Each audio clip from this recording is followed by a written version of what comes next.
Hello everyone, back tuning into the latest live stream from Gaz Worthing. So we are discussing the 12th Winter 2019-2020 update for you this evening on our live stream. So 12th update was another real epic, of course. I hope you all enjoyed it. Ran to 1 hour 13 minutes. It was an ENSO special as well. So yeah, I hope you all enjoyed it, and of course we'll discuss what happened in the update and what those analogues for ENSO were pointing us towards during this live stream. I'll try and do a little bit of screen sharing as well. We'll see what the latest GFS is showing, just updating or just finishing updating as we're speaking. So we'll pop over to Weather Central. We'll have a look at that. We'll also have a look at the GFS Stratospheric forecast from Meteo. It's been hinting in its final stages. The GFS has been hinting that we may get a sudden stratospheric warming going for the beginning of December. It was showing going to proper sudden stratospheric warming levels in its extended range on the last run, which was 6 o'clock run. So midday run is just updated as we speak. We'll have a look at that as well. Answer as many questions as we can. So, of course, I'm not going to be able to answer everybody's questions. Probably been very, very busy with these live streams over the past few weeks. Particularly last week we had a massive audience last week, biggest audience that we've ever had. So, I probably won't be able to answer everybody's questions and points. I'll go through the live chat as we're doing it, and I'll answer as many as I can. But if anybody gets missed out, then really, really sorry about that. We've got a couple more of these to do next week, and then with the winter forecast on the 1st of December. So you've got opportunities still to get your question asked, of course, and answered. I see that the chat is already quite busy, so we'll have a quick look at what you're saying. Just to say that the super chat is enabled for this. So if you want your question to stand out, or your comment to stand out, then that's how you can do it through super chat. But I will try and answer as many as I can in any case. So let's have a look at what you're saying. So I've already got some people in with us. So Shiram is with us tonight. So saying good evening, Gavin. Good evening, Shiram. Hope you're having a lovely Sunday, my friend. Hope you enjoyed the 12th Winter 2019-2020 update. Ibby17, hello Gav, can you give your opinion about this winter being a severe winter or not? So, still a couple of weeks to go before we release the forecast, Ibby, so I can't give anything away. Severe winters are always going to be very, very uncommon in the UK. Our prevailing wind direction is west-southwesterly, so a cold winter goes against the norm, never mind a severe winter. Severe winters really are very, very rare for the UK. So the chances of a severe winter are always going to be really low, but that doesn't mean to say we can't have a severe winter, because we have had severe winters in the past, of course. But you're going to have to wait a couple of weeks till we release the forecast to see what we're predicting. Funniest Comment is with us, so good evening, Funniest Comment. Hope you are having a lovely Sunday evening. And also Nick Willis is with us, saying hi, Gav. So hi, Nick. Thanks so much for tuning in to our live stream on this Sunday evening. We've got 43 people with us already, so I've only been talking for a couple of minutes, but 45 now. 45 people are with us, so big thank you everybody for tuning in on this Sunday evening. Please hit the like button and let us know that you are enjoying this live stream. Alex Duncan is saying, hey Gav, hope you're feeling better. You mentioned you weren't feeling great in the winter forecast or winter update. Yeah, that's right, Alex. Friday night I had a bit of a bad old night, so I wasn't feeling all that well yesterday, but I'm feeling a lot better today. So thanks for asking. And yeah, I'm absolutely fine. I know a few people have been asking how I am.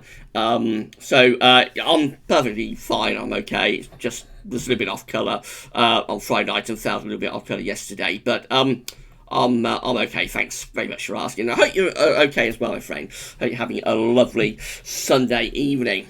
Max Crazy Storm also asking how I am, so thank you very much, Max. Yes, I'm doing okay, and I hope you're having a lovely sunny afternoon, Sunday evening.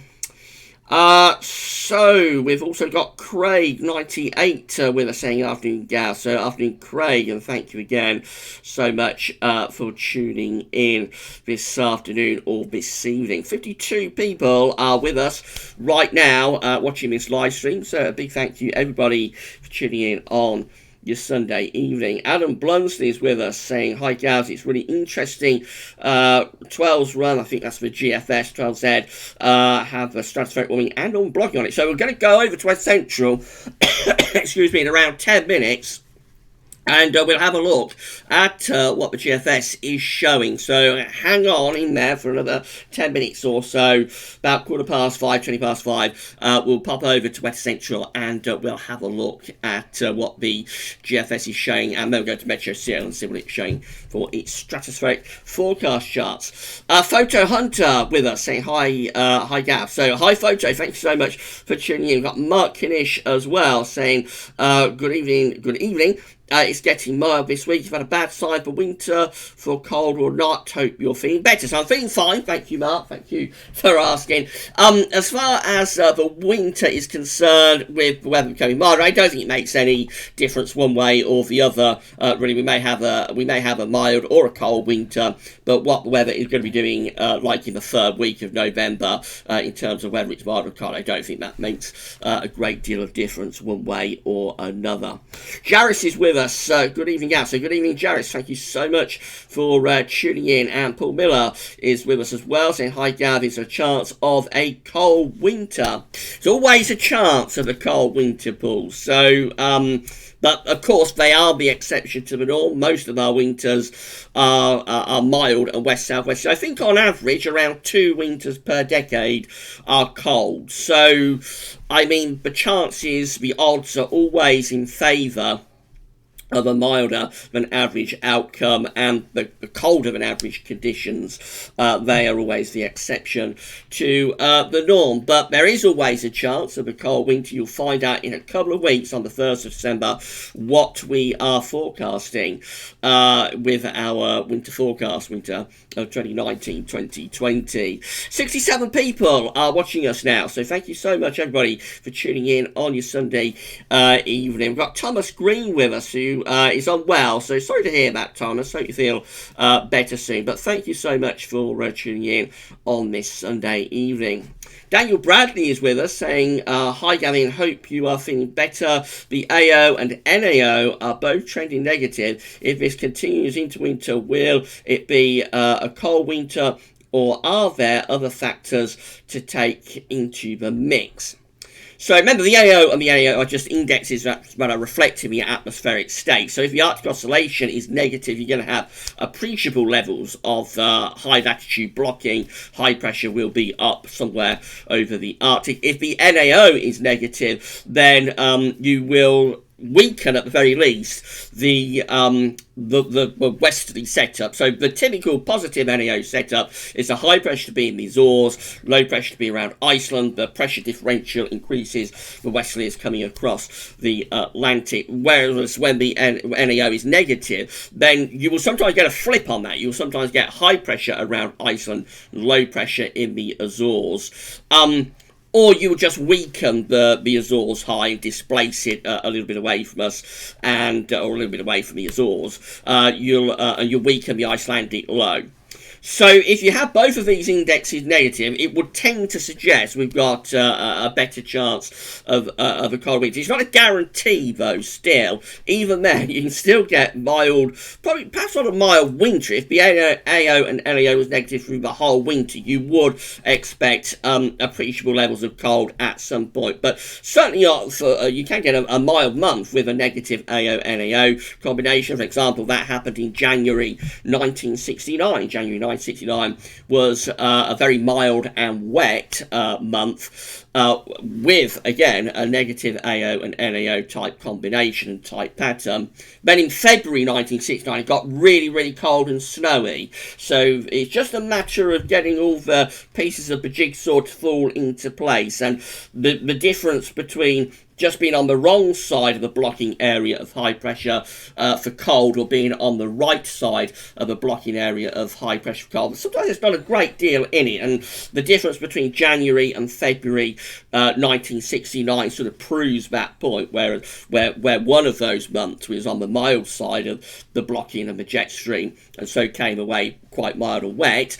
But then very quickly by February, that was in January, by February we'd gone into a very cold and snowy pattern in 1969, just from a slight adjustment in the position of the blocking and the jet stream. But I would say if we have both the AO and the NAO in negative territory this winter, then it will be a pretty decent sign for, at the very least, some appreciable cold outbreaks. Mark Knish is with us, also Gavin, so Savage Mark's with us, but also asking, also Gavin, in fact, it's going against a tripod in the Atlantic. Is that a bad sign for getting cold weather as well, or can it still get cold? So I think yes, even if we don't have a tripod, we can get a colder than average winter. The tripod may develop later on. Remember, back in the summer, actually May, which is the month we use to forecast the coming winter, back in the summer, May didn't have a particular tripod until very late on in the month, and it was through June actually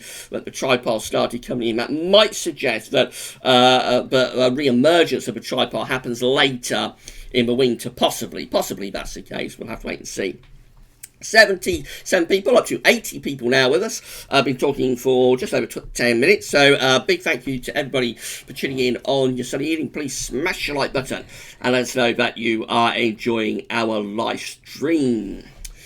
Funniest comment is asking, putting the models aside, what is your own opinion on what kind of winter this is going to be? So again, it's going to be a couple of weeks before we release a winter forecast. Funniest comment, so I don't want to give anything away. I do think a lot of what I've been looking at this winter is kind of this season of winter updates, if you like. A lot of what I've been looking at is kind of pushing us over towards the colder side of things, but I think actually this latest update, the 12th update, wasn't all that great for a cold winter, particularly the ENSO neutral analogues. They were, I think, a little bit disappointing. If you want a cold winter, everyone let me know what you thought to the ENSO analogues. To me, yes, there were a couple of severe winters in there, 1878, 1879, and 1978, 1979 as well. But the overall analogues package, I think the ENSO neutral following El Nino for the winter, I think that overall package was quite a mild package of analogues, really. So, but everybody let me know what you thought about that. Shiro is asking, hello Gavin, is negative NAO or AO to be, is NAO or AO to be negative more important for us to get a cold winter? Can we get a cold winter if the NAO or AO are in a positive phase through the winter? So last winter, you remember, we had the AO actually negative throughout most of the winter. We did have appreciable levels of northern blocking within the Arctic. The NAO, though, was positive through last winter. So out of the two, of course, both are important. Out of the two, I would say probably the NAO for us is a little bit more important because our weather is primarily governed by what's happening in the Atlantic, of course.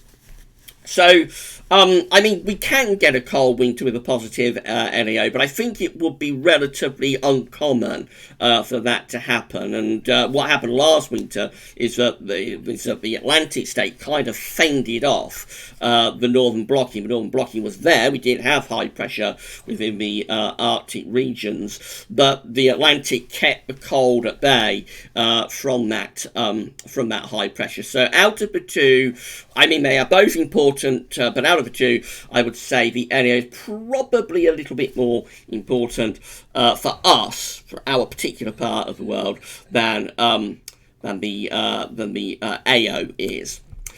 We've also got Gustas with us. Finally, cold temperatures in Eastern Europe next week. So, yeah, been really mild over on the eastern side of Europe, Gustas. Very, very warm conditions on in eastern parts of Europe over the past few weeks. It does look as though things are going to start getting a little bit colder in some of those eastern areas. So you have to let us know in next week's live stream how cold it's got. We've got Chelsea Bill with us. Could we look at 12Z GFS run for pressure and 10 HPA temperature? Yes, Chelsea Bill, we're going to do that very, very shortly. We're going to pop over to West Central, have a look at what the GFS has done with this midday run, and we'll also then go to Metro Seal and have a look at the Stratospheric forecast charts as well. I'll do that for you very shortly, probably around 20 past 5 we'll do that, so around 5 minutes or so. Thomas Green is asking, the models seem to have swapped from cold and wet to mild and wet next week, or saying models seem to have swapped from cold and wet to mild and wet to mild and wet. Yes, it looks like temperatures will be lifting up a little bit next week or this coming week, Thomas, so it is going to be turning milder. We've also got Mike Rawcliffe with us asking, evening Gav, another great winter update. Keep up the great work you do. Thank you so much, Mike. That's very, very kind of you to say that. This season of winter updates, I think it's been the most exhaustive season of updates. Every update has lasted over an hour. A massive amount of information included within all of these winter updates, and I put in little breaks as well. That's something that that I've started doing for this season of updates, so it gives everybody the chance to stop the video and go off and stretch their legs, and then they come back to it later on or on another day or some such. So I think that is helpful as well, with the winter updates being as long as they are. I know for some people the winter updates are probably too long, probably don't have an hour or more to sit down and watch them. Other people think the longer the better, but each update is as long as it needs to be. We don't set out to have 75 tabs as we had this week and run the video for over an hour. It's just, that's purely how the update develops organically on its own. So it takes on a life of its own, if you like, as we're bringing the update together. So, but I've really enjoyed doing this season of winter updates. I think they're the best season of winter updates that we've done so far. So, yeah, you just have to let me know what you think to this season of updates when we get to the end of them. And that's not going to be too much long now. I've just got the 13th update to do next week. And then the last season one roundup, which will release on Saturday the 30th of November. And then that's it. That's all the updates done. All we have left to do is to release the winter forecast itself on Sunday the 1st of December. Andrew Watson is with us saying Moscow is having a very mild autumn this year. Whoops, I think we scroll down to the bottom, so let's see if I can scroll back up again. As I'm going through the chat, I'm sort of scrolling down through your comments. It does tend to pull down to the bottom of the comments, you see what I mean? And I'm going to move it back up again to get back to where I was. So there's sometimes a little bit of delay answering the questions and the points. But Andrew Watson is saying Moscow is having a very mild autumn this year following a very cool summer. So not very continental in Western Russia for the past 6 months compared to average. So yeah, Western Russia, Eastern Europe, those areas have been very, very mild over the past few weeks. Things can change very quickly though. Things can change very dramatically on a continental landmass. So I know a few people are a little bit concerned about how warm the temperatures are at the moment, or have been across Eastern Europe and some parts of Western Russia, but I wouldn't worry about that at all.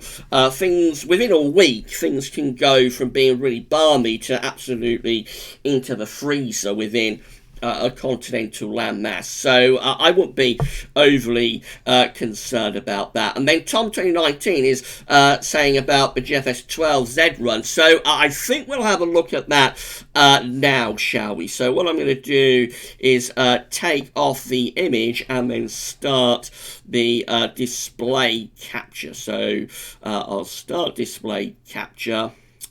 There we go. That should be screen sharing. And then we're going to go over to Wetter Central. And there we are at Wetter Central. And this is the latest 12Z run. It should be just about fully out. Let's just do a quick refresh. So there we go. It should be out. It is up to 384 hours away. So let's have a look and see what it is showing. So we start off in the next few days, building up a bit of a ridge. That's expected. We're going to have a quieter interlude of weather anyway through the next few days. It's going to be quite cold though. There will be a risk of overnight frost and maybe dense fog. It's always fraught with danger seemingly now in this country, forecasting fog, due to the fact that we don't get as much fog as we used to. Even 10 years ago we used to have more fog than we do now. But because it's been so extraordinarily wet and the ground is so damp and saturated, I think this could be a recipe for quite a foggy spell over the next 2 or 3 days. By the time we get through to the middle of the week into the end of the week, the next low is sitting to the southwest of Ireland. So that's starting to throw up some bands of rain into the south and the west of the country. That low getting closer to us as we move into the second half of next week, so turning increasingly unsettled, you would have thought, with further rain, particularly again in more southern and western parts of the country up to the end of next week. We're up to next weekend now, Saturday 23rd of November, and the low pressure is beginning to fill out. So again, it's probably going a bit dry, a bit quieter over next weekend, but there could be fog. This is Sunday 24th of November, so a week away. We've got low pressure then just out to our west again, trying to build the heights up a little bit over France, but I don't think that's going to come to very much. For us, it's going to be mainly this low pressure still sitting there just to the west of Ireland that's going to be quite important. That low then, as we move up to Monday the 25th of November, so heading up towards day 10, that low keeps it unsettled, so there's going to be further rain at times. I don't think the second half of November is going to be as wet as the first half, famous last words, but there will still be rain at times, I think, from around the second half of this week onwards. And as getting closer to day 10, it is starting to turn increasingly unsettled. But jet stream beginning to move southwards a bit as well. So the black line, of course, is where the jet stream is. That's starting to head down to the Bay of Biscay. So we are going on to the cold side of the jet there. But with below sitting just over Ireland, we're still on the mild side of below, but on the cold side of the jet stream. You see what I mean? But we've got a 975 millibar area of low pressure over Ireland there on Tuesday 26th of November. So obviously that's going to be very unsettled. That will bring potentially more really heavy rain in with it.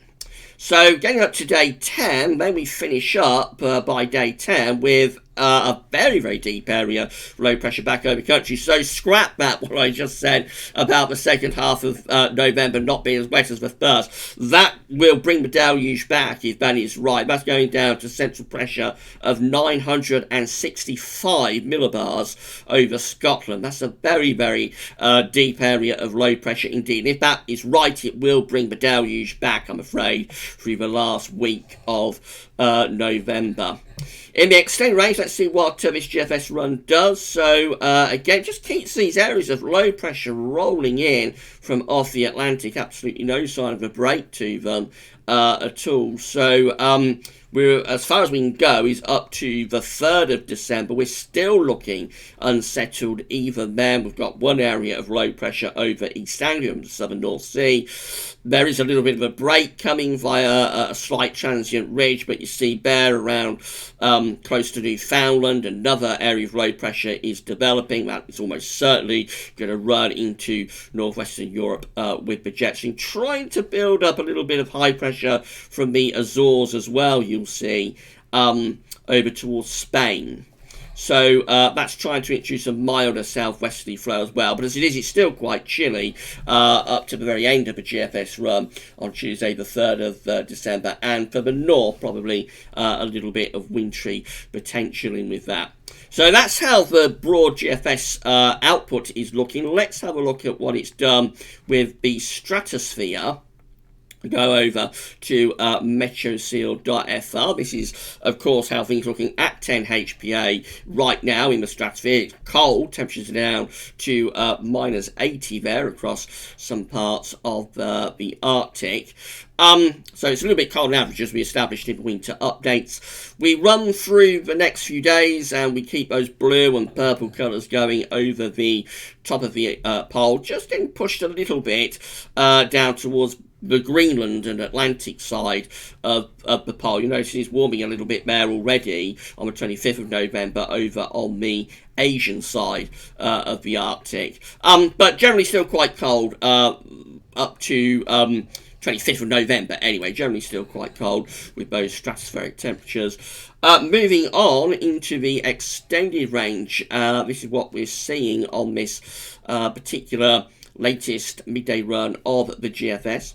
So keeping those blue colours going there, but over on the Asian side there is a little bit of warming taking place. And then here we go, we're up to the 30th of November.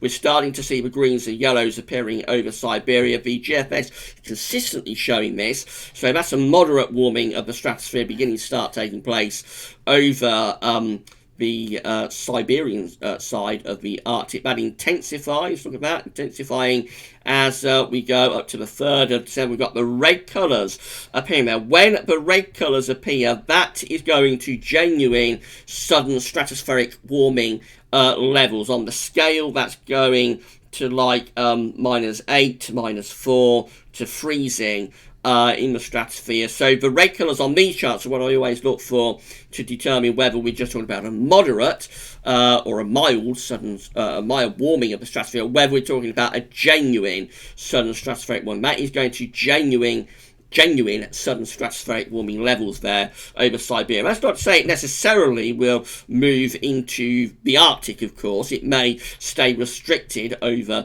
Siberia, or when it moves into the Arctic, the temperatures may cool off quite quickly. But as it is, up to the 3rd of December, that is going to genuine sudden stratospheric warming levels over Siberia with those red colours appearing. And as I say, the GFS is showing this very, very consistently in its extended range. But it is extended range, so that's the important point to remember with this, that these stratospheric charts are as unreliable as any other charts in 2 weeks' time that the GFS is producing. So just as we wouldn't necessarily at all take seriously a rainfall forecast from the GFS for the 3rd of December, we can't take too seriously the stratospheric forecast either. But it is showing this very, very consistently, run after run after run.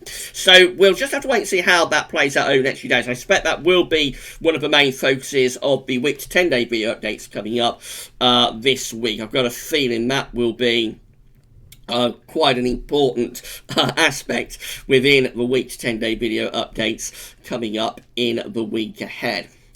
Right, let's get rid of that then, and we'll turn off the display capture and we'll put the image back up. And then I'll go back over to YouTube and see what you've all been saying. I hope you enjoyed that little period of screen sharing. I see that the viewer count has gone up a lot while we've been doing that, so we've now got 116 people watching us. So hello, and thank you so much everybody for tuning in on your Sunday evening. Thank you so much for being with us discussing this 12th winter 2019-2020 update live. So let's have a look at a few more of your comments. So we got to Tom 2019 saying the 12Z GFS is looking like it's going for a borderline major SSW. So yes, we've just had a look at that, Tom, and definitely looks like it's getting towards the level of a sudden stratospheric warming. So over Siberia, though, not yet showing it penetrating into the Arctic, but it's definitely a good start if you're looking for a sudden stratospheric warming. Remember, the reason we look at that, by the way, is that after a sudden stratospheric warming you can generate northern blocking as a result, although it's not a guarantee again. So last winter, you remember, we did have southern stratospheric warming around Christmas to New Year, and it didn't really generate a high level of northern blocking. We did get cold for a couple of weeks in the second half of January, which will be around the time that it takes to get the tropospheric response to the southern stratospheric warming. So I think the cold weather that we had in the second half of January last winter, I think that was a result of the southern stratospheric warming, but it didn't produce a huge amount of northern blocking. So the tropospheric response that you get to the stratospheric warming does vary from event to event, and we have actually, I think we've had several before last winter. We had several that really did produce a very dramatic tropospheric response with a lot of a lot of northern blocking resulting from those southern stratospheric warmings. Particularly thinking of 2012-13, when we had the southern stratospheric warming in early January 2013. And the result of that was that the blocking just got more and more and more intense until we finished up with an extraordinarily blocked situation in March. We had an extraordinarily blocked March of 2013, which resulted in the coldest March either since 1962 or 1881, I think, or 1883.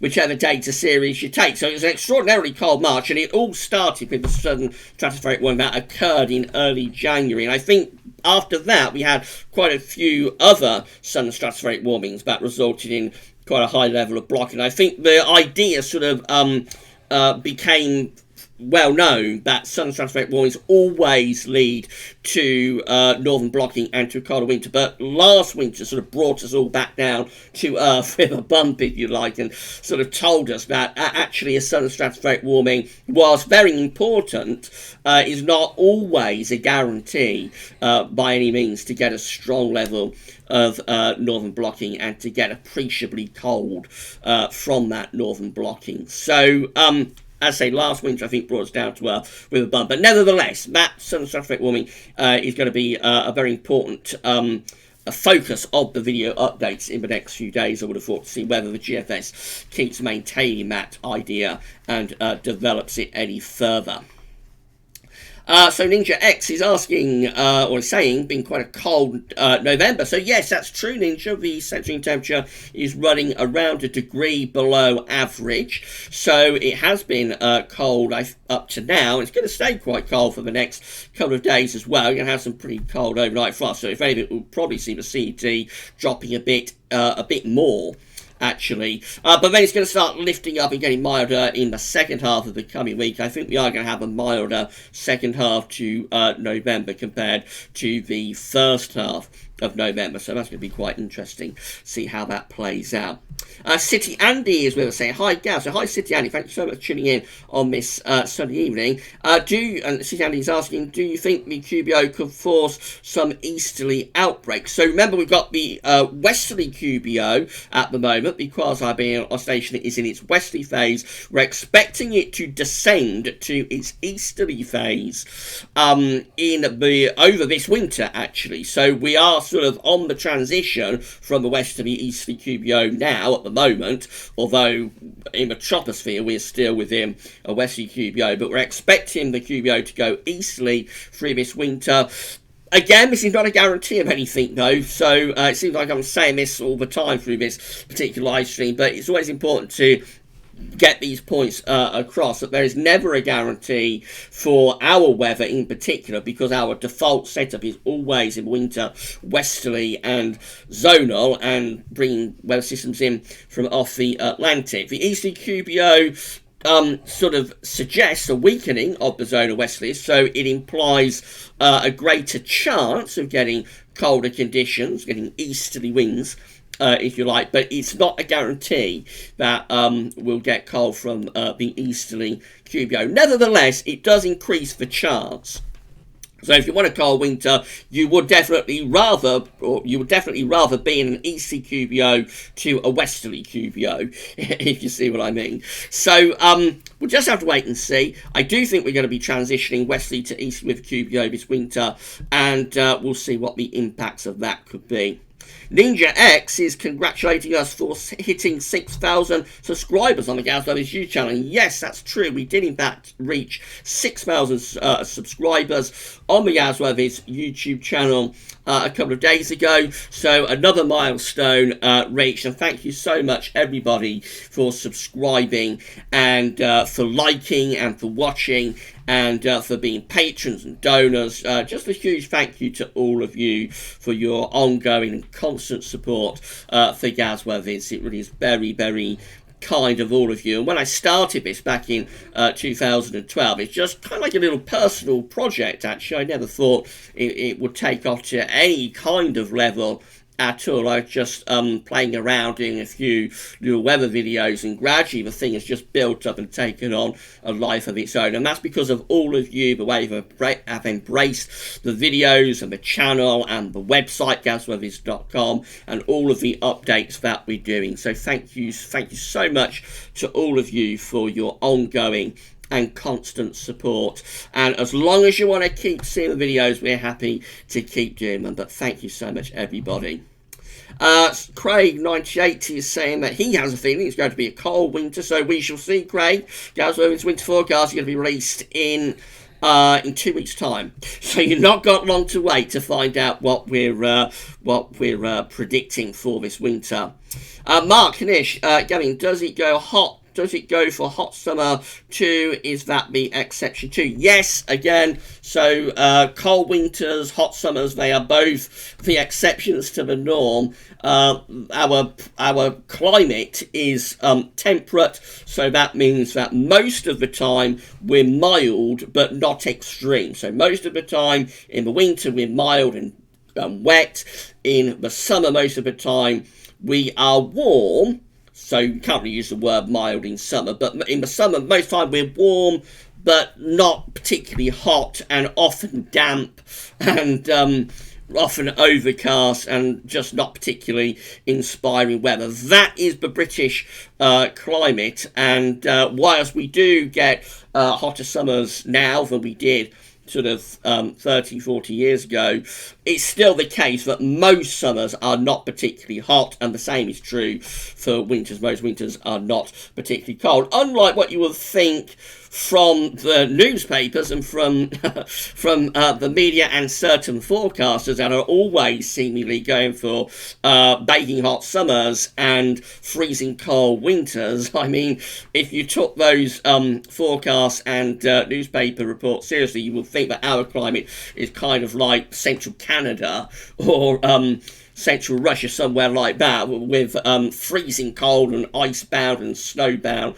winters, and then that generally running from sort of October through to April, and then from May to September, just baking hot with day after day, having extreme heat. But that is not our climate. Our climate tends to be a lot more changeable than that, shall we say, and very often not particularly cold either. Scrolling down, so I'll see if I can get back to where I was. It's pulled down to the bottom again, so I'm going to scroll back up to where I was. So Toby Scott is with us saying, great listening, Gal. So thank you so much, Toby, for tuning in to our live stream on this sunny evening. We're going to be here for another 20 minutes or so, and then I'll go off at 6 o'clock and write up the written version of the 12th Winter 2019-2020 update. So for anybody who's waiting for that, it'll be on gazweathers.com in a couple of hours, probably around 8 o'clock. You'll be able to have a read of that if you couldn't watch the winter update. So that'll be on the website in a couple of hours, and around 6 o'clock I'll have to end the live stream and go off and get that written up. Innocent Ferret is saying still when the ENSO analogues went cold, they went really cold. Yes, that's true. Although the overall analogues package there for those ENSO neutral following El Nino winters were generally on the mild side, there was a couple of spectacularly cold winters included within. So, and that's been the case actually with a lot of our analogues this season. I don't know if anybody's noticed that, but many of the analogues this season have overall, as a package overall, has pointed towards something a little bit milder.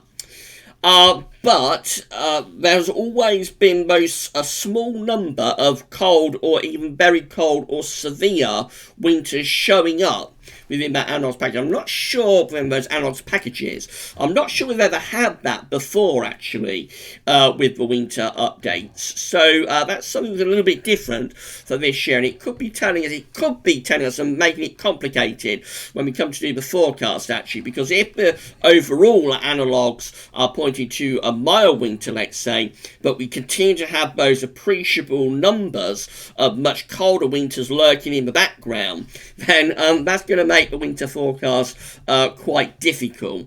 But we shall see. I've not seen any data yet, and James won't be getting the winter analogues together for at least another week, because we've got the 13th update to do next week, so it'll be after that we begin to get the overall winter forecast analogues together. So it'll be interesting to see, though, what those analogues are showing when we come to do the forecast.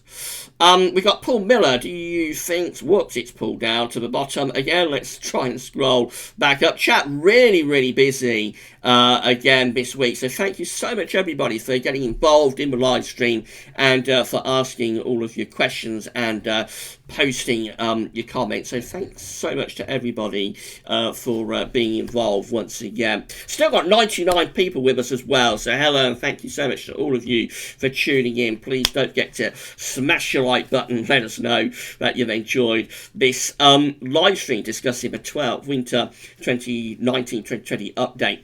So back to where I was. Paul Miller, do you think there is a trend showing in your Xmas updates? So yes, actually, Paul, I think the overall trend with the Xmas updates so far is pointing towards westerlies, and that is often the case with the CFS V2, but given it's Christmas over a month away, I don't think we can necessarily take that too seriously. But yeah, I would say that there does appear at the moment be a bit of a trend towards westerlies and rather unsettled conditions during this kind of mid to late December to early to mid-January type period. We haven't had a very cold Christmas update yet, but then again, we're only 6 updates in. The 7th update will be released tomorrow. We'll perhaps pop over to Metro Seal before we finish and see what the CFS is showing for Christmas today. How does that sound? Perhaps I'll do that in a couple of minutes' time. So we've also got Dagger1331 with us saying, if we move coal from troposphere to stratosphere, could this follow with a spectacular failure of northern blocking? So I think you're saying if the disconnect continues between the troposphere and the stratosphere that we have had through this autumn. So just to explain that a little bit, we talk about it in the winter updates, but we have had the stratosphere set up for kind of like a strong polar vortex, actually, this autumn, with a cold and average temperature at 10 HPA in the stratosphere, and also in the last week or so, anyway, a very strong, almost record-breaking strong zonal wind. But that has not been seen within the troposphere. Actually, the polar vortex has been rather weakened and rather dampened down. I think you're asking if we continue to have that disconnect between the troposphere and the stratosphere, could that cause a failure of northern blocking even with the southern stratospheric warming? And the answer to that is actually I'm not sure, Dagger, about that. I'm not sure if that disconnect will have an effect if we have this southern stratospheric warming or not, but it will be fascinating to see how it evolves. So let's try and answer one or two more. I'm going to have to scroll down through the chat because I'm really behind after doing that screen sharing. So Shira is asking, how are you having it? Is there any way of predicting southern stratospheric warming events, or are they just random? So actually, Shirham, I don't think it's particularly easy to forecast what's happening with stratosphere, but I think there might be a connection between, that we look in winter updates with how quickly snow cover is advancing across Russia and across Siberia and eventually across Russia. So I think one of the impacts of a very rapid advancement of snow cover across Siberia during the autumn, particularly through October, one of the aspects of that is that it can connect back to an increased chance of a sudden stratospheric warming in the winter, if you like. So that's one of the reasons that we look at how quickly snow cover is advancing across Siberia and Russia, because it does suggest a strengthening of the Siberian high, and very often when you have a strengthened Siberian high, it will also often coincide, may be a coincidence actually, but often it will coincide with sudden stratospheric warmings occurring through that winter. But when they happen, it does seem to be very, very random. So this time we're looking at a really early sudden stratospheric warming, but generally they happen later in winter. The later you get into the winter, the greater the chance that you will warm the stratosphere. So we know that part of sudden stratospheric warming, so they tend to happen later in winter than earlier.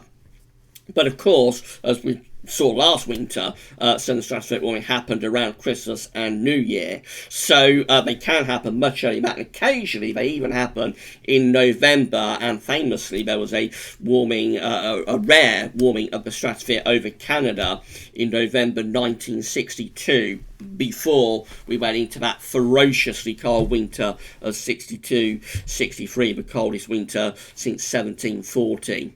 So it is very difficult to forecast a sudden stratospheric warming, but there are a few pointers that we look for. One of them is that rapid advancement of snow cover across Siberia and across Russia through the autumn, particularly through October. The other thing we know about sudden stratospheric warming is that they tend to happen later and late on in the winter. Paul James is with us. Evening, Gavin. Bit delay coming on. Hope you could get better. I'm fine, thanks, Paul. Everything's okay. I'm just a little bit off colour yesterday, but thank you so much for tuning in, though, this evening. Thank you so much for being with us, listening to our live stream this evening. Innocent Ferret is asking what's caused the decline in fog. That's a good question, actually, Innocent Ferret. So, of course, the primary reason that we get less fog, or we went through a phase of getting less fog through the second half of the 20th century, was because in the middle of the 20th century, the governments of the day signed the Clean Air Act, which stopped the dreadful smogs that used to occur in the earlier part of the century and up to the 1950s. The last quite severe smog, I think, happened in the winter of 62-63. But before that, in I think it's winter 1952-1953, around December 1952, there was an extraordinarily severe fog that actually killed thousands of people, that smog. And after that, the government at the time signed the Clean Air Act. The air became cleaner, so that caused a decline initially of smog and then later on of fog.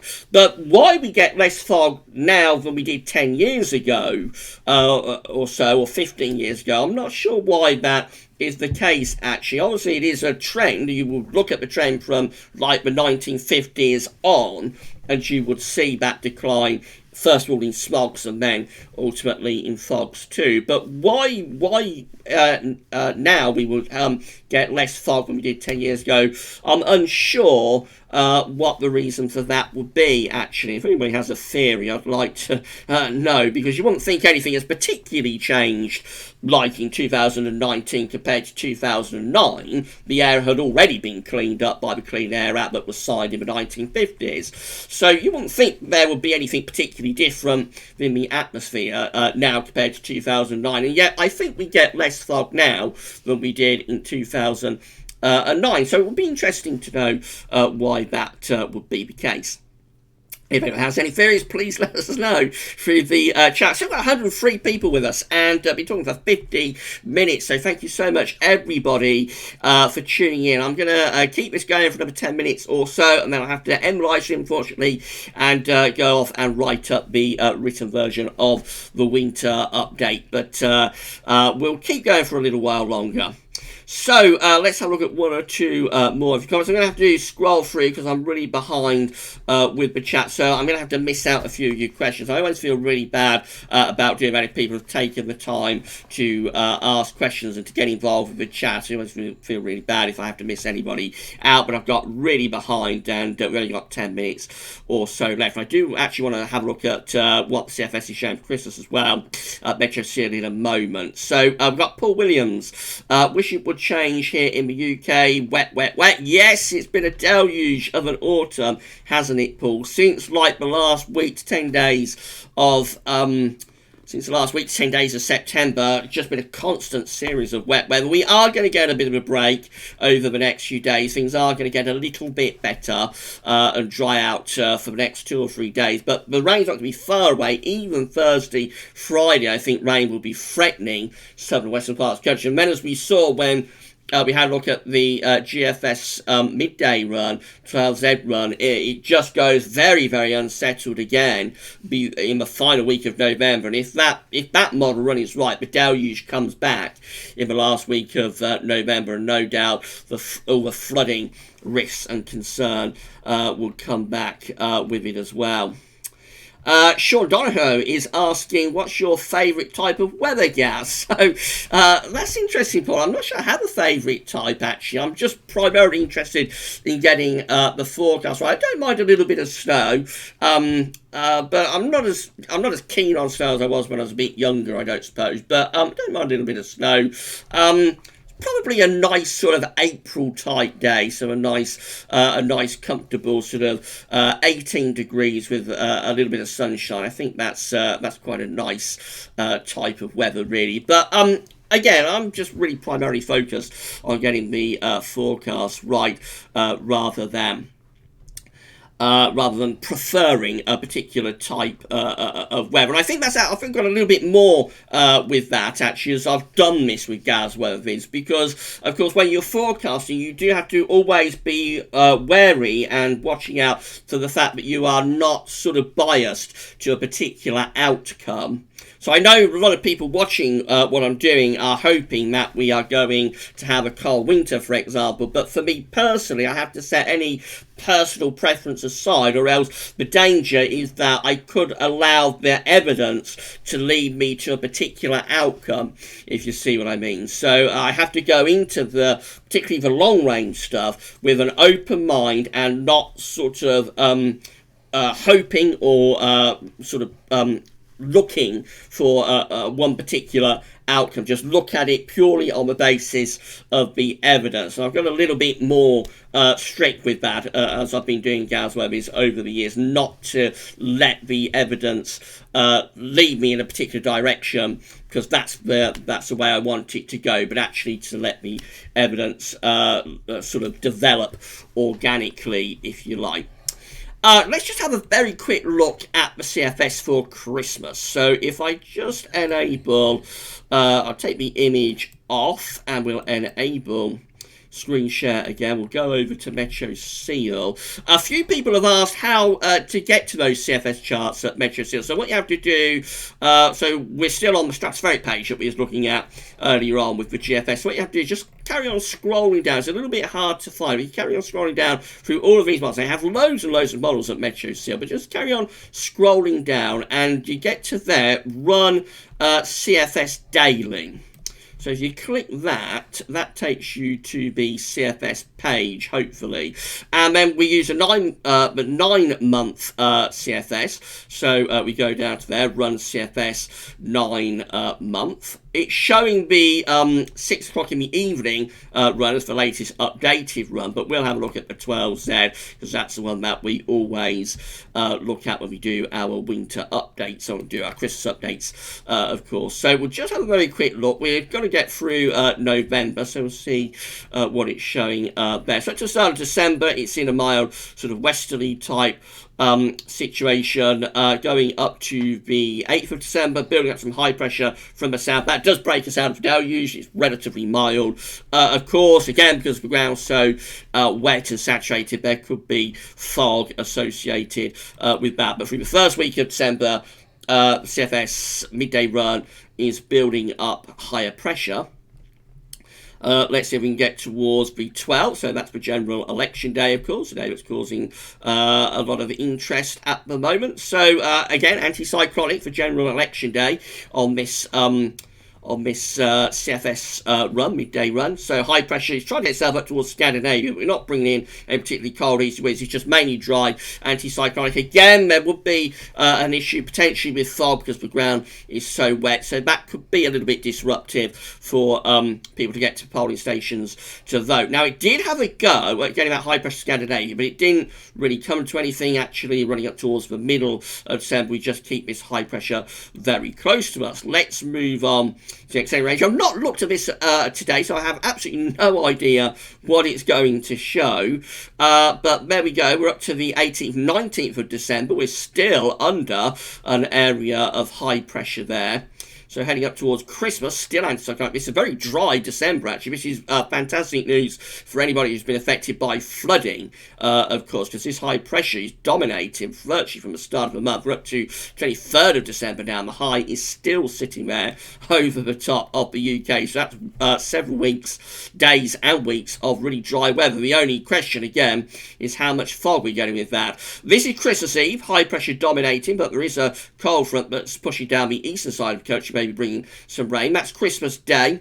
So anticyclonic, high pressure sitting just to our west on Christmas Day and feeding in like a northwesterly type wind. That's probably relatively mild, actually. The air coming around the top of that high will probably bring a lot of cloud and relatively mild conditions with us. Moving on beyond Christmas, looks like we're very rapidly starting to turn unsettled, so low pressure back in. By New Year we're back under cosh with those areas of low pressure bringing wet and windy conditions, and then let's just run through the first few days of January, so then turning stormy and cold with this CFS run, low pressure driving in. So very anticyclonic, interestingly, with the CFS today. Very anticyclonic, lots of high pressure dominating, and mainly dry conditions on that particular CFS run.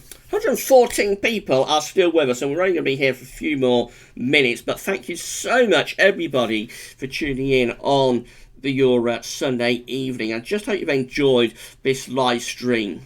Alex Duncan seeing strong parallels to 2009, as I have to say. Yes, the early autumns were vastly different, but seeing the synoptics develop through November is bringing back memories. So, of course, November 2009 was a very mild but also a very wet month. That was an Atlantic Unleashed type month, and there was, unfortunately, quite a bit of flooding in November 2009.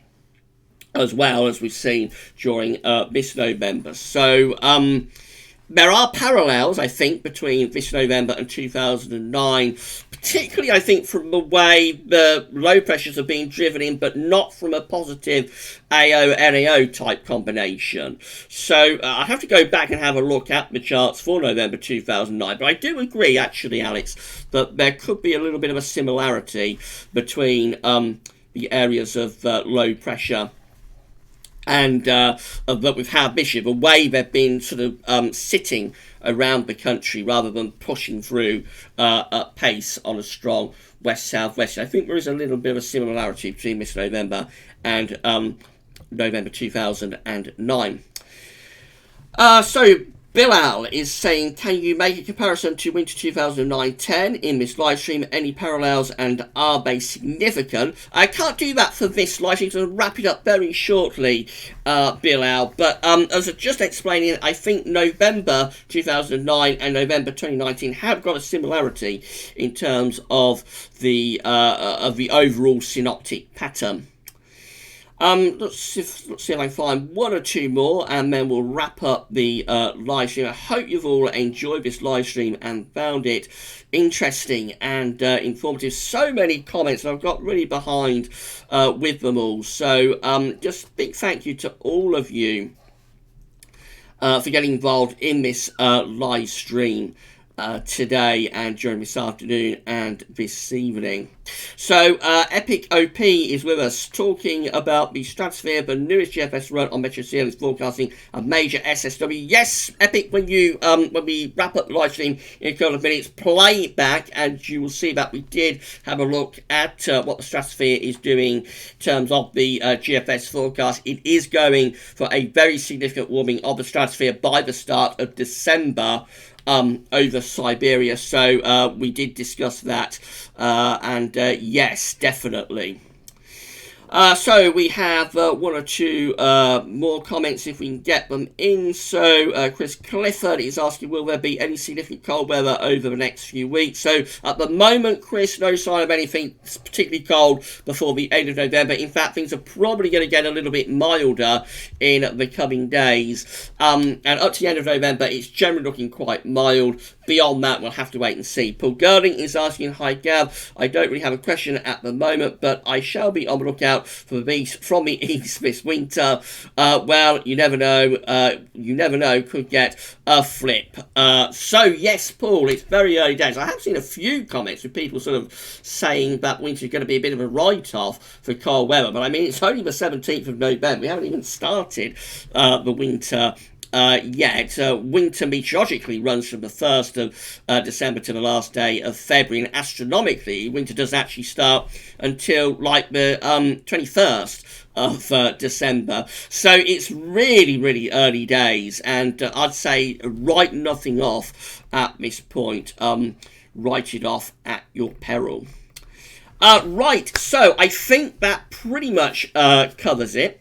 So just to say that the written version for the 12th Winter 2019-2020 update will be placed onto gazweathers.com in a couple of hours time. I'm going to get myself a bit of tea and then I'll get that written up, and around 8 o'clock or just after 8 I'll get that posted onto so you're waiting to have a read of that, couple of hours, and that will be with you. As I say, the focus of the week to 10-day video updates through this week, of course, we will be focusing on the weather for the next week, 10 days, but I think we will be looking at what's happening in the stratosphere. So that's going to be an important player in terms of the forecast with both stratospheric temperatures from a GFS in the coming days. The 13th winter update that we're going to release next Sunday going to be quite interesting. We're going to try and do some November analysis with that one. So and that's why it's very difficult, because it's going to be several days short of the end of the month. But we know we have had a very wet November already, and there's probably going to be more rain to come. So I think one of the things we'll definitely be looking at is wet Novembers. Not sure what form that will take, but I think we'll definitely be looking at wet Novembers and winters that follow them. We'll try and pin down where the CET might end up, perhaps, and have a look at November's had a similar centering in temperature. That's something else I'm going to try and do, and maybe something for the autumn as well, if it's possible. So we could really be pushing the analogues actually to the 13th and final update. Maybe the last update will be the longest update of all. We'll have to wait and see. Thank you so much, everybody, for tuning in on this Sunday evening. It's been a massive success. Again, this live stream, so many comments, so many of you watching and getting involved in the chat. So thank you, everybody, for tuning in. And I'm going to end the live stream there. So enjoy the rest of your Sunday evening. And we'll do it all over again next week, of course. But for now, thanks so much for watching and for listening. And that's all for now. Bye for now.